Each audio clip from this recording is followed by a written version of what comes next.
하나님 말씀을 로마서 15장 14절부터 19절까지 같이 우리 합독하겠습니다. 로마서 15장 14절부터 19절입니다. 같이 읽겠습니다. 시작. 내 형제들아, 너희가 스스로 선함이 가득하고 모든 지식이 차서 능히 서로 권하는 자임을 나도 확신하노라. 그러나 내가 너희로 다시 생각나게 하려고 하나님께서 내게 주신 은혜로 말미암아 더욱 담대히 대략 너희에게 썼노니, 이 은혜는 곧 나로 이방인을 위하여 그리스도 예수의 일꾼이 되어 하나님의 복음의 제사장 직분을 하게 하사 이방인을 제물로 드리는 것이 성령 안에서 거룩하게 되어 받으실 만하게 하려 하심이라. 그러므로 내가 그리스도 예수 안에서 하나님의 일에 대하여 자랑하는 것이 있거니와, 그리스도께서 이방인들을 순종하게 하기 위하여 나를 통하여 역사하신 것 외에는 내가 감히 말하지 아니하노라. 그 일은 말과 행위로, 표적과 기사의 능력으로, 성령의 능력으로 이루어졌으며, 그리하여 내가 예루살렘으로부터 두루 행하여 일루리곤까지 그리스도의 복음을 편만하게 전하였노라. 아멘. 하나님 아버지, 오늘 또 우리는 하나님이 저만 보내신 예수가 부활하신 이 거룩한 날을 맞이해서 세상과 우리를 구별해 주 앞에 나와왔습니다. 하나님께 나온 우리 모든 심령들마다 한 사람 한 사람 하나님 다 기억해 주시고 하나님의 영으로 이끌어주시고 감동하시되, 특별히 이렇게 하나님께 예물을 드려서 믿음을 표현해 싸우니 하나님께서 그들의 손에서 이렇게 헌금 받으실 때에 그들의 영혼도 기억하신 바가 되게 도와주시고 하나님이 주시는 복과 생명이 차고 넘칠 수 있도록 인도하여 주시옵소서. 세상에 나아가 끌려가는 신앙이 아니라 세상을 변화시키고 세상 속에서 주님의 영광을 드러낼 수 있는 능력 있는 성도가 될 수 있도록 하나님이 도와 주시옵소서. 이 시간도 우리의 마음이, 우리의 생각이 오직 주를 향하게 도와 주시고 세상으로 향한 모든 마음들을 돌이키는 시간 될 수 있도록 인도하여 주시옵소서. 감사하고 예수님의 이름으로 기도합니다. 아멘. 주 앞에 감사하는 여러분의 영이 늘 복으로 또 성령의 감동하심으로 충만하시기를 주의 이름으로 축원합니다. 우리 하나님은 사랑이십니다. 요한일서 4장에도 8절도 말하기를 하나님은 사랑이시다 이렇게 표현을 하고 있습니다. 많은 사람들이 그 사랑이라는 게 도대체 뭘까? 하나님이 나를 사랑했다고 하는데 그 사랑이 뭘까? 이렇게 묻는데, 죽을 자를 살리기 위해서 아들을 내어주신 것이 바로 우리 하나님의 사랑입니다. 우리 인간은 하나님이 아니었으면, 예수가 아니었으면 죽을 수밖에 없는 바로 죄인들이고 망할 수밖에 없는 그런 처지였습니다. 단지 우리가 이렇게 예수를 몰랐을 때에 이것을 깨닫지 못했다는 것이죠. 많은 사람들이 죄라고 하는 것을 말하면, 예수 믿고 구원받아서 이렇게 말하면 이게 생소하게 들린다는 사실입니다. 도대체 내가 무슨 죄를 지었다고, 내가 그것은 무슨 잘못이 있다고 구원을 받으라고 말하나, 이렇게 말한다는 것이죠. 지금도 예수 믿지 않는 사람들이 그런 생각 속에 있습니다.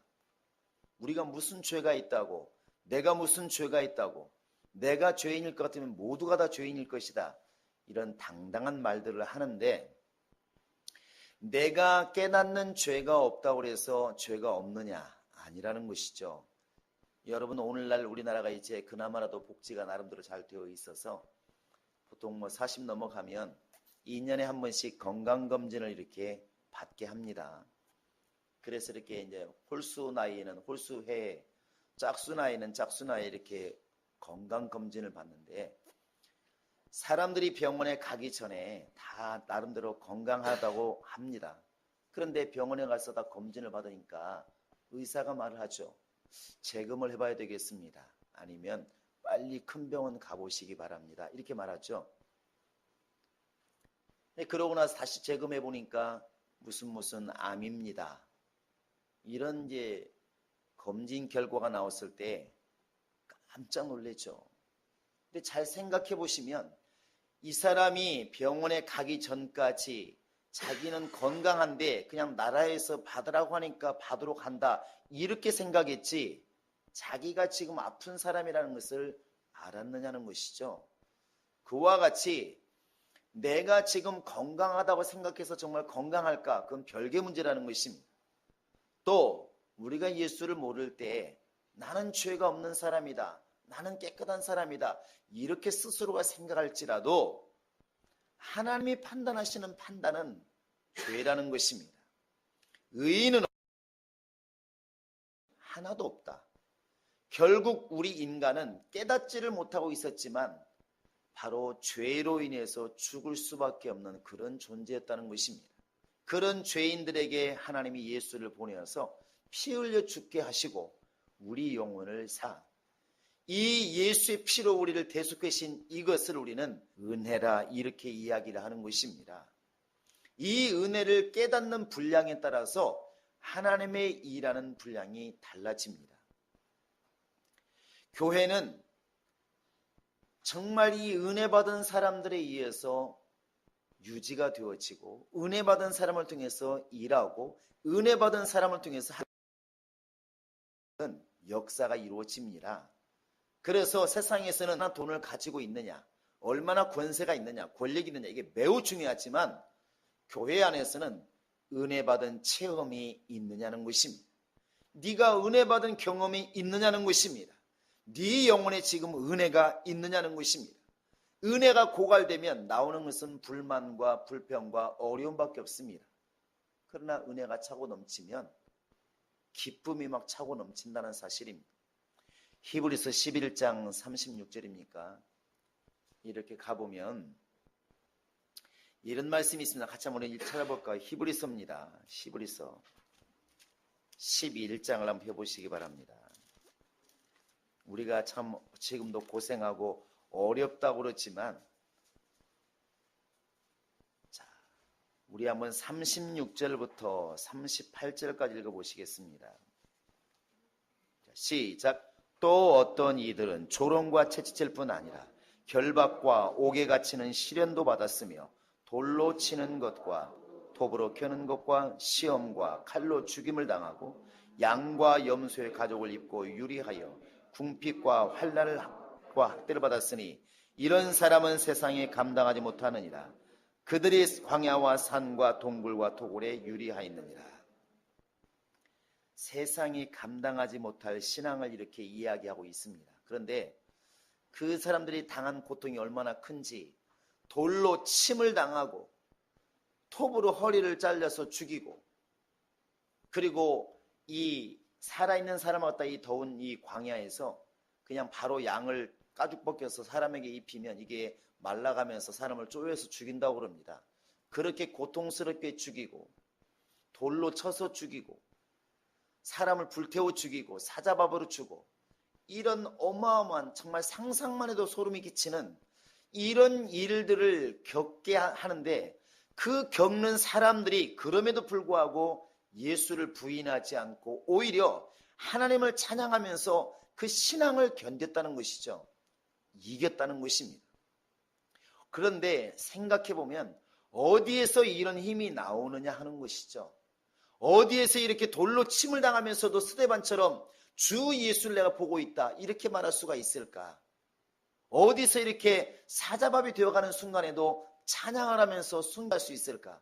무슨 힘이, 도대체 무슨 힘이 이렇게 사람을 강하게 만들까? 그게 바로 세상을 이기는 힘인데, 그게 바로 은혜라는 사실입니다. 은혜 받은 분량이 크면 클수록 이러한 일들이 넉넉하게 이루어진다는 것이죠. 교회는 바로 이런 은혜를 통해서 진행되어져 가는 것이 교회입니다. 은혜 받지 않는 사람에게 교회를 시키면 분명히 불평불만이 나옵니다. 환경이 어렵다, 사람들이 마음에 안 든다, 또 정말 여러 가지 말을 합니다. 또 제다. 그러나 은혜가 충만할 때에는 모든 한다는 것입니다. 예배할 수 있음에 감사하고 찬양할 수 있음, 내가 적지만 미약하지만 주님께 쓰임받고 있는 것이 너무너무 감사하고, 이 시대에 예수를 믿고 있는 이 자신이 감사하고 모든 것이 감사하다는 것이죠. 그래서 결국 은혜는 그리스도인을 가장 그리스도인답게 만드는 이 힘이 바로 은혜입니다. 그래서 고린도후서 6장 1절을 보시면 너희는, 내가 다시 말하는데 하나님의 은혜를 헛되이 받지 말라, 이렇게 우리에게 묘해 있습니다. 우리가 이렇게 말씀을 대하는 것도, 말씀을 듣는 것도, 예배하는 것도 궁극적으로 보면 하나님께 은혜 받기 위한 우리의 행동이 아니겠습니까? 그래서 은혜는 주님께서 보실 때는 구원이고 생명이고 하나님의 사랑인 것이야. 저 창세기 6장에 가보면 하나님이 진노하시는 모습이 나오죠. 오직 하나님께서 화를 내셨으면 사람 지었음을 한탄하사, 이렇게 말합니다. 사람 만든 것을 내가 후회한다 할 정도로 하나님이 한탄하셨습니다. 그리고 하신 말씀이 내가 다 쓸어버리리라, 다 쓸어버리리라, 이렇게 진노하시는데 8절에 가보시면 아주 반전하는 단어가 나오죠. 그게 뭐냐면 그러나입니다. 이 모든 인류를 다 쓸어버리리라, 다 죽이리라, 아예 없애리라. 그러나, 이 말이 딱 나옵니다. 그러나 왜 그럴까? 반전이라는 것이죠. 노아만은 하나님께 은혜를 입었더라. 모든 인류를 하나님께서 다 쓸어버리기로 작정하셨는데, 그러나 노아는 하나님께 은혜를 입었더라. 이 말은 곧 단순하게 감동되었다, 감동 못 받았다, 이 정도가 아니고 사느냐 죽느냐는 것입니다.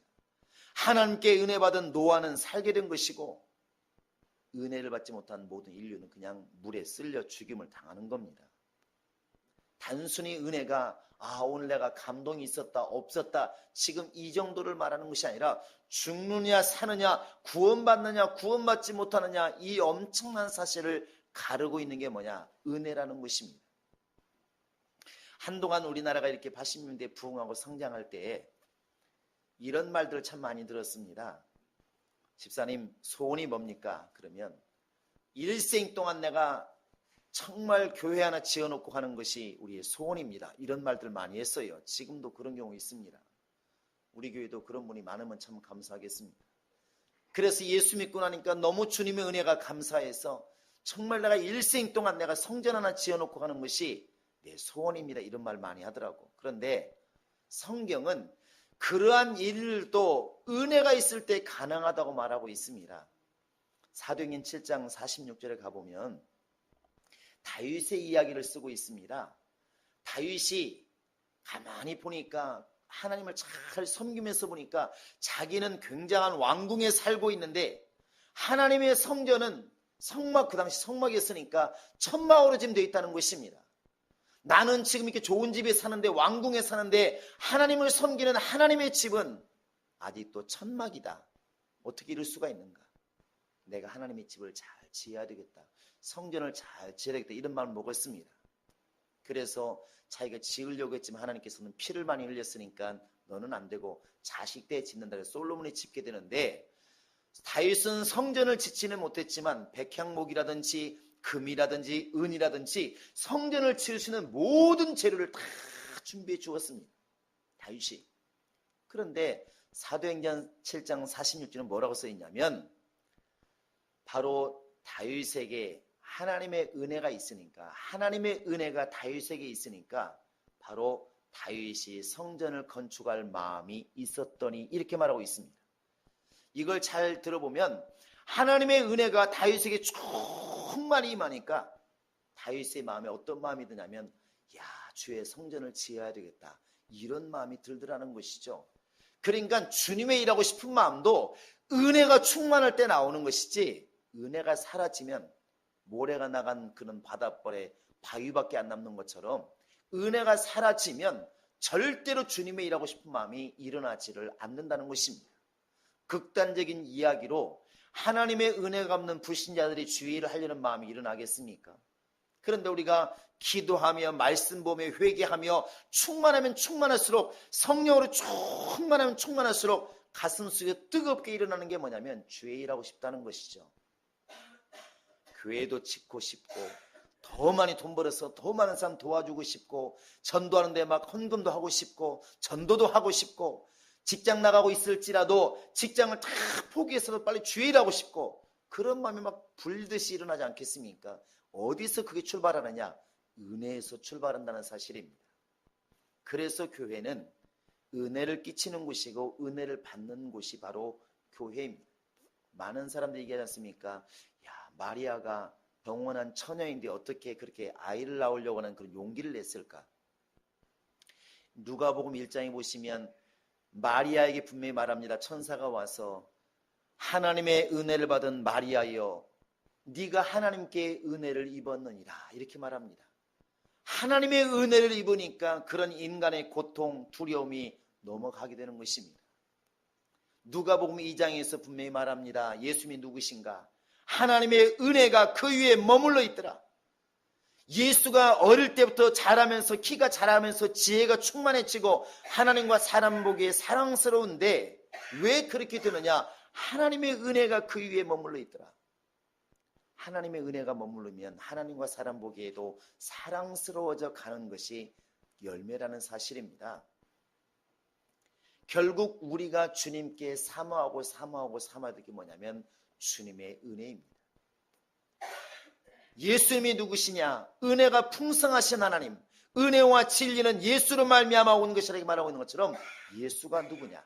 은혜가 충만하신 분이십니다. 요한복음 1장에 계속 말하는 게 뭐겠습니까?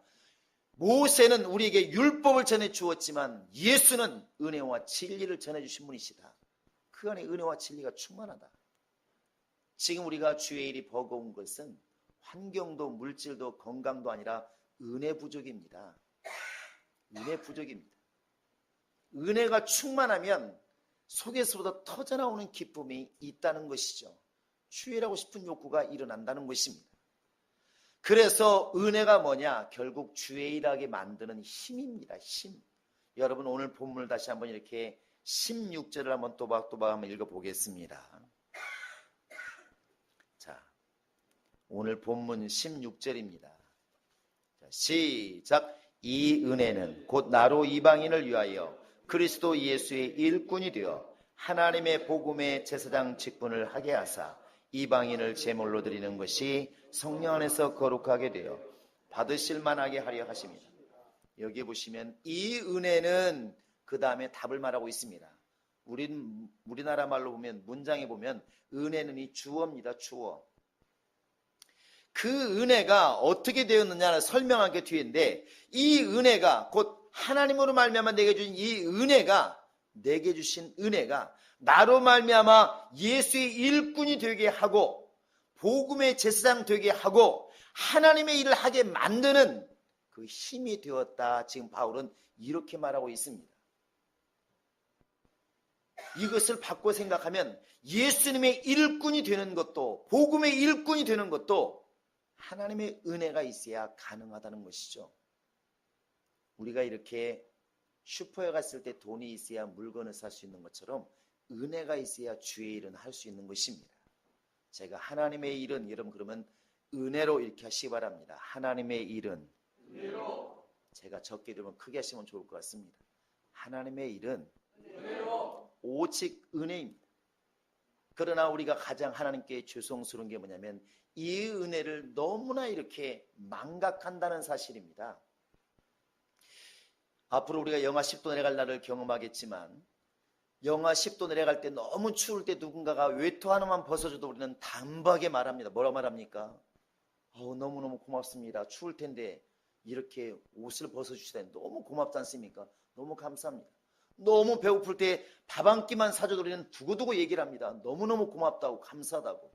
그런데 죽을 자를 살리신 하나님의 은혜에 대해서는 지옥 갈 자를 구원하셔서 하나님의 나라에 들어가게 만드신 그 하나님의 은혜에 대해서는 마귀 아래에 있던 나를 끄집어내어서 하나님 자녀 되게 만드신 그 하나님의 은혜에 대해서는 우리가 얼마나 지금 기억하고 있습니까? 사람에 대해서는 말로도 얼마나 고맙다고 말을 하고 감사하다고 얼마나 말을 하는데 과연 우리가 나를 살리신 하나님의 은혜에 대해서는 얼마나 우리가 기억하고 있느냐는 것이죠. 은혜는 사라지고 불평불만만 잔뜩 있진 않는지 우리는 돌아보셔야 됩니다. 하나님의 일, 바울이 너무나 분명히 말하고 있습니다. 내가 지금까지 그렇게 남들보다 많이 배운 그 지식을 내가 주님을 위해서 내가 희생하는 것, 내 신분이 로마 시민권을 가지고 굉장한 신분을 가지고 있지만 그 모든 걸 사용하지 않고 내가 죽을 힘을 다해서 이렇게 예수를 전하는 힘, 그것은 은혜에서 온다고 분명히 말하고 있습니다. 여러분과 지금 나도 마찬가지일 것입니다. 은혜가 충만하면 주님의 일이 떠오르게 되어 있습니다. 교회는 바로 이 은혜로 일하는 곳입니다. 세상은 물질로 인하고 건강으로 인하고 권력으로 일하지만 교회는 은혜로 일하는 곳입니다. 그래서 은혜가 충만하면 충만할수록 그 사람을 통해서 주님의 일은 더 완벽하게 열심으로 더 많이 이렇게 이루어진다는 것이죠. 아마도 우리나라도 그렇고 전 세계에 교회 다니면서도 부자도 많이 있을 것입니다. 그러나 부자라고 해서 주의 일을 많이 하느냐? 절대 그렇지 않습니다. 마음이 열리지 않으면, 은혜가 그 위에 있지 않으면 절대로 일하지 않는다는 것이죠. 건강하다고 교회에서 봉사 열심히 하느냐? 아닙니다. 은혜가 임하면 아픈 사람도 와서 일을 하지만, 그러나 건강에도 은혜가 임하지 않으면 일하지 않습니다. 오히려 불평불만하죠. 왜 나만 시키느냐고. 아까도 이렇게 찬양하다 보니까 나 가진 재물 없으나 부르지 않습니까? 나 가진 지식 없으나. 근데 그 노래 가사를 지은 그 시인이 송영희 시인이라고 말하지 않습니까? 그 정말 이렇게 뇌성마비가 심해서 거의 일어나지도 못하는 그런 위치에서 원망과 시비가 가득하다가 예수를 영접하고, 나는 손으로도 일할 수 없고 몸으로도 일할 수 없고 아무것도 할 수 있는 게 없는데 도대체 왜 나를 이렇게 만들었나? 이것이 원망이었다가 예수를 영접하고 나니까 그 순간부터 너무나 감사하다. 숨을 쉬고 있는 게 감사하고 살아있음에 감사하고, 그때부터 그가 시를 쓰기 시작한데 무서운 시를 쓰잖아요. 지금 온전한, 그 사람보다 훨씬 더 건강하고 훨씬 더 잘 움직이고 훨씬 더 손발이 온전한 우리들이 오히려 그 사람이 쓴 시를 보고 감동을 받습니다. 나 가진 재물도 없고 나 가진 지식도 없고 다른 사람이 가진 나 가진 건강이 없지만은, 그러나 감사하다고 말하는 그 시, 그 고백이 얼마나 크냐는 것입니다.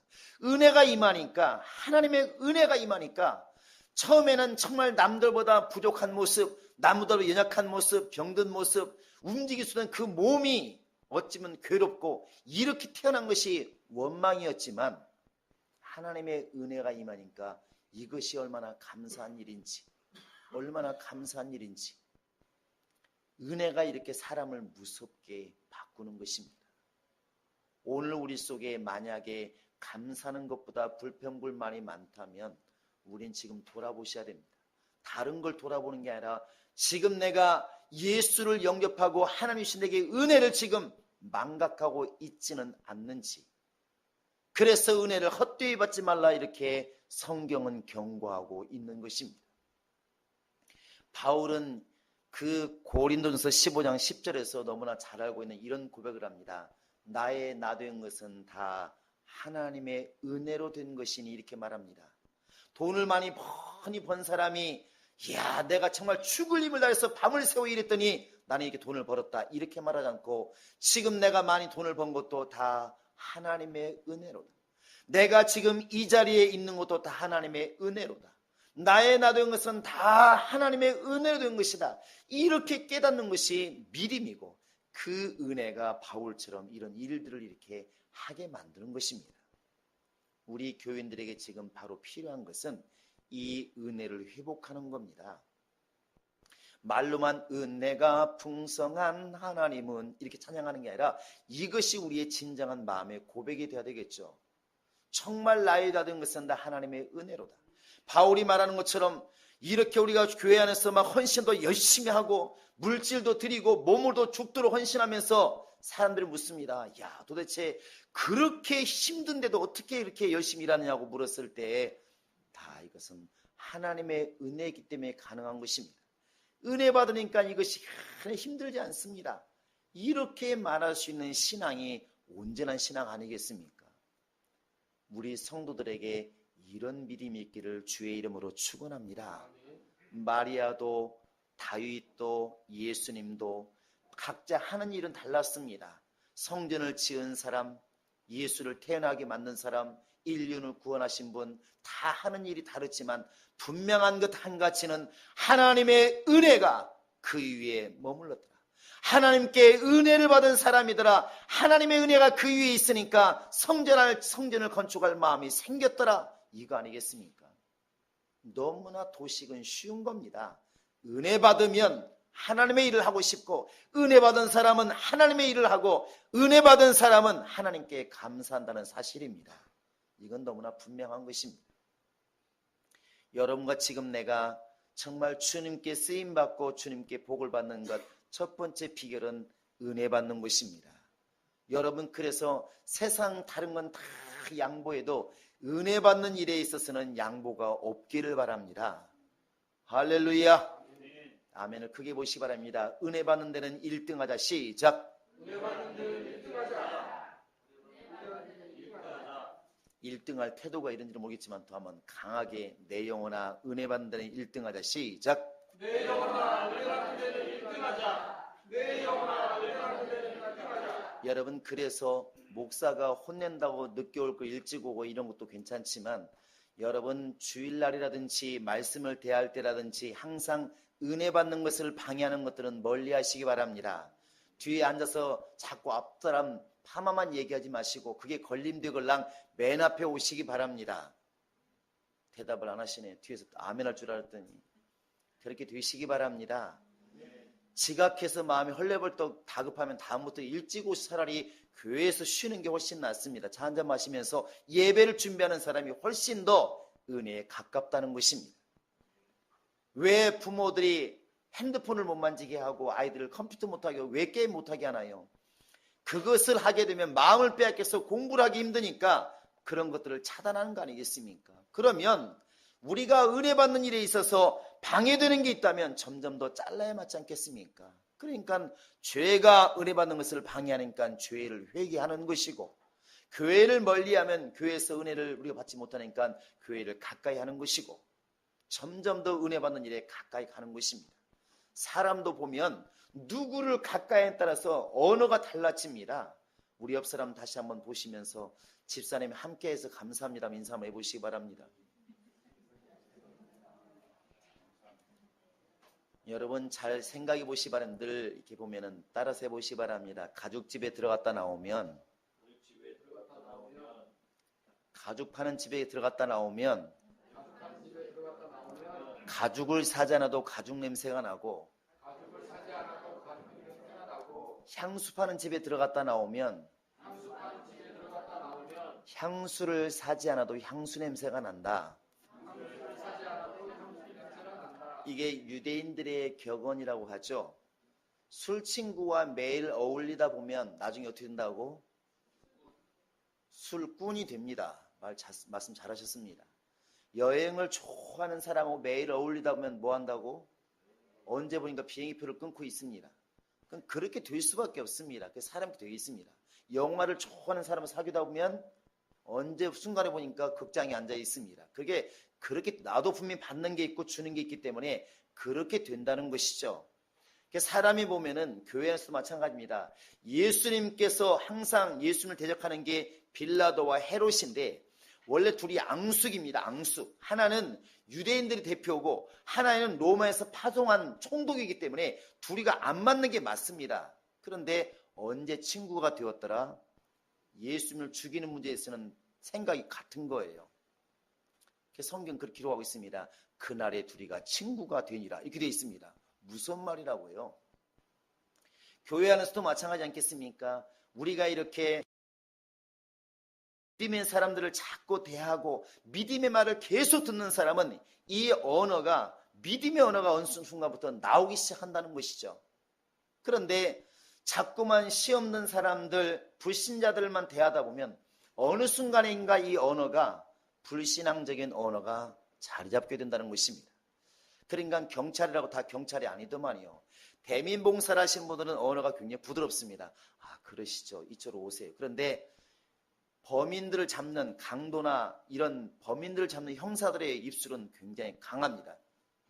아주 거의 반강도와 같은 말들을 하잖아요. 왜 그럴까?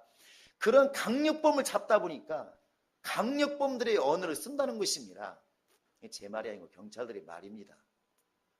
그게 가까이 하니까 오는 겁니다. 그러면 우리가 지금 하나님의 은혜가 있어야 하나님의 일도 감당하고, 하나님의 은혜가 있어야 감사도 나오고, 하나님의 은혜가 있어야 주의 일을 줄기차게 할 수 있는데, 그 은혜를 받는 것에 있어서 방해되는 것들은 다 멀리하는 게 옳지 않겠습니까? 그래서 우리가 예배도 되도록이면 일찍 오라고 하는 것이고, 되도록이면 자꾸 성경을 열심히 보라고 하는 것이고, 열심히 기도하라고 우리가 이렇게 가르치는 거 아니겠습니까? 우리 성도들은 은혜 아래에 거하시기를 바랍니다. 은혜 위에 은혜를 하는 말을 잘 기억하셔서 내게 주신 은혜가 지금 어디에 있는지를 잘 돌아보시기 바랍니다. 교회에 은혜가 있다 하더라도 내게 은혜가 있지 않으면 무슨 소용이 있겠습니까? 하나님은 하나님의 일을 누구한테 맡기시느냐? 은혜 받은 사람에게 하나님의 일을 맡기시는 겁니다. 여러분, 오늘부터 시작해서 내게 주신 은혜를 회복하시기 바랍니다. 내가 누구인가? 지옥 갈 자가 아닌가? 정말 내가 지금 예수 믿지 않고 지금 죽었더라면 지금 얼마나 땅을 치고 통곡하고 있을까? 울며 정말 이를 갈고 있지 않을까? 그런데 내가 예수를 알게 하셔서 구원시킨 하나님의 은혜가 얼마나 큰가? 여러분, 이게 감사하지 않겠습니까? 이 은혜가 크면 클수록 하나님의 일은 분명히 즐거워지게 되어 있습니다. 하나님의 일이 즐거울 만큼 하나님의 은혜를 크게 깨닫고 체험하는 우리 모든 성도들이 될 수 있기를 주의 이름으로 축원합니다. 지금부터 여러분의 마음속에 나는 은혜로 사는 사람이라고 하는 것을 늘 기억하시기 바랍니다. 내 영혼아 은혜로 살자. 3번 시작. 내 영혼아 은혜로 살자. 내 영혼아 은혜로 살자. 내 영혼아 은혜로 살자. 이 시간 나같이 지금은 우리 주 예수 그리스도의 은혜와 하나님 아버지의 극진하신 사랑과 성령의 교통하심과 인도하심과 감동하심이 이제 하나님의 은혜 속에서 강하고 하나님의 은혜 속에서 하나님의 일을 감당하기로 작정하는 모든 심령들 머리 위에 지금으로부터 영원토록 함께 있을지어다. 아멘.